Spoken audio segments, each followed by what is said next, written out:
Bonjour, alors aujourd'hui nous allons vous présenter le travail que nous avons effectué lors de la séance du 14 février sur les tubes de Kundt. Donc c'est un appareil à ondes stationnaires nommé d'après son inventeur Auguste Kundt en 1866 qui permet de mettre en évidence les ondes stationnaires sonores dans un tube rempli d'air. Et c'est donc l'objet que nous vous proposons d'étudier aujourd'hui dans ce TP. Donc d'abord nous allons effectuer la présentation du montage. Donc, comme vous pouvez le voir, nous avions un microphone alimenté à l'air d'un générateur de tension continue qui se situe dans un tube donc vide, donc le fameux tube de Kundt, situé proche d'un haut-parleur qui est lui-même relié à un GBF. Nous pouvons donc étudier les mouvements des ondes grâce à un oscilloscope relié au montage. Grâce à ce montage, nous allons donc effectuer 3 études. Tout d'abord, nous allons voir si le micro est plus sensible à la pression ou à la vitesse, avant de montrer une première méthode pour déterminer la célérité des ondes sonores, et enfin de montrer une deuxième méthode donc pour pouvoir, encore une fois, mesurer la célérité des ondes sonores. L'un des objectifs donc de ce TP est de déterminer si le tube de Kundt est sensible à la pression ou à la vitesse. Pour cela, on doit savoir s'il résonne pour une certaine fréquence. On va donc commencer par calculer la valeur théorique de la première fréquence propre grâce à la formule des ondes stationnaires vues en cours, soit F1 est égal à C sur 2L. Pour utiliser cette formule, nous mesurons donc d'abord la longueur du tube, qui est de 1 mètre avec une incertitude de 0,28 cm. Le calcul de la fréquence nous donne donc une première fréquence propre de 1,71,8 Hz avec une incertitude de 1 Hz. Grâce au GBF, en tournant un peu autour de cette valeur, donc en faisant varier la fréquence autour de cette valeur, nous remarquons une résonance pour F est égale à 171,5 Hz avec une précision de 2 Hz et une incertitude donc de 0,6 Hz. Comme vous pouvez le voir sur la vidéo, ça c'est quand on passe de 171 à 170. Donc on remarque que ça baisse et que la résonance est donc bien à 171. Le z-score entre la valeur expérimentale et la valeur théorique est de 1,4, ce qui permet de valider notre mesure. En rentrant cette fréquence dans le tube, on excite la colonne d'air et on met en place des ondes stationnaires. Comme le tube est ouvert des deux côtés, alors la pression de l'air est constante et égale à la pression extérieure. On a donc un nœud de pression et de manière équivalente un ventre de vitesse. À l'oscilloscope, on remarque que le signal est nul près de l'extrémité ouverte, soit donc sur le nœud de pression. Alors on a un micro qui est sensible à la pression. Au contraire, le signal ne s'annule pas au nœud de vitesse, alors il n'est pas sensible à la vitesse. Donc on va maintenant déterminer la célérité de ces ondes sonores. Donc on va maintenant essayer de déterminer la célérité des ondes sonores grâce à deux méthodes. Donc la première méthode repose sur la détermination des fréquences propres, c'est-à-dire les fréquences pour lesquelles l'amplitude du signal reçu est maximale. Afin de mesurer précisément les 6 premières fréquences propres, on commence par les calculer théoriquement. En effet, on dispose d'une formule qui permet de les calculer facilement. Cette formule, c'est Fn qui est égal à Nc sur 2L avec N qui représente à chaque fois le mode propre choisi.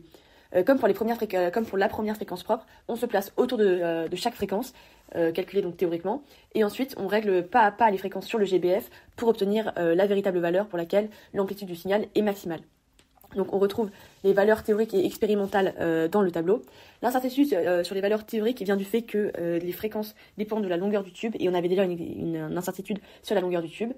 L'incertitude sur les valeurs expérimentales vient du fait qu'en réglant les fréquences, on a dû prendre comme incertitude l'intervalle où on était sûr que l'amplitude était maximale.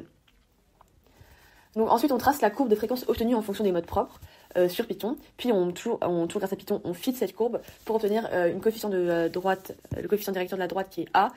Or, on sait que F est égal à Nc sur 2L. Donc on a A qui est égal à C sur 2L. Et on retrouve AC qui est égal à 338,6 mètres par seconde avec une incertitude de 1,9 mètres par seconde.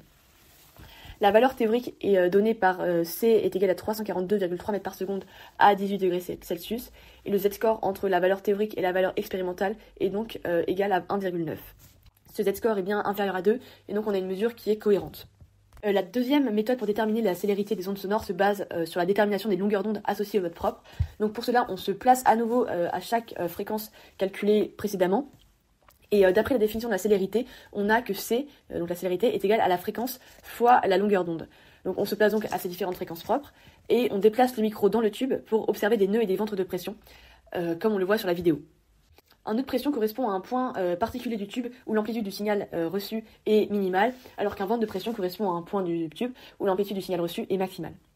On déplace donc le micro dans le tube, et en déterminant la distance entre deux points particuliers, c'est-à-dire entre un nœud ou un nœud et un ventre, on multiplie la différence des positions par la valeur nécessaire pour obtenir la longueur d'onde associée au mode propre.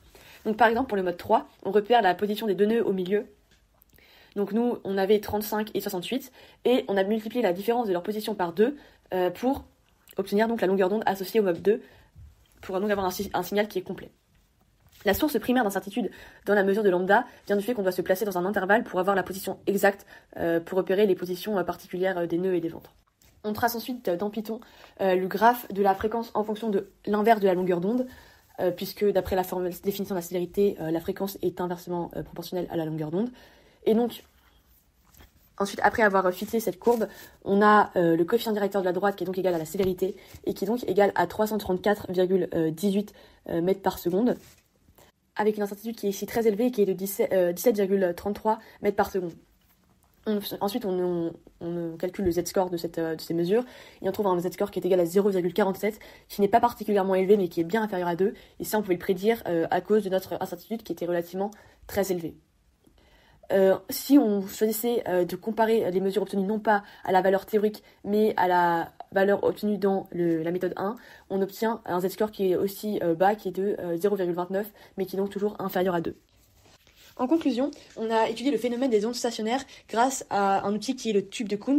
On a d'abord cherché des fréquences propres associées au tube, puis on a cherché les longueurs d'onde toujours associées à ces fréquences et à ces modes, au mode propre du tube, pour les 5 premiers modes propres, et en observant notamment des nœuds et des ventres pour les longueurs d'onde. Donc on a pu observer un phénomène complet des ondes stationnaires, et on a effectué toutes ces mesures dans l'objectif de déterminer la mesure de la célérité des ondes sonores.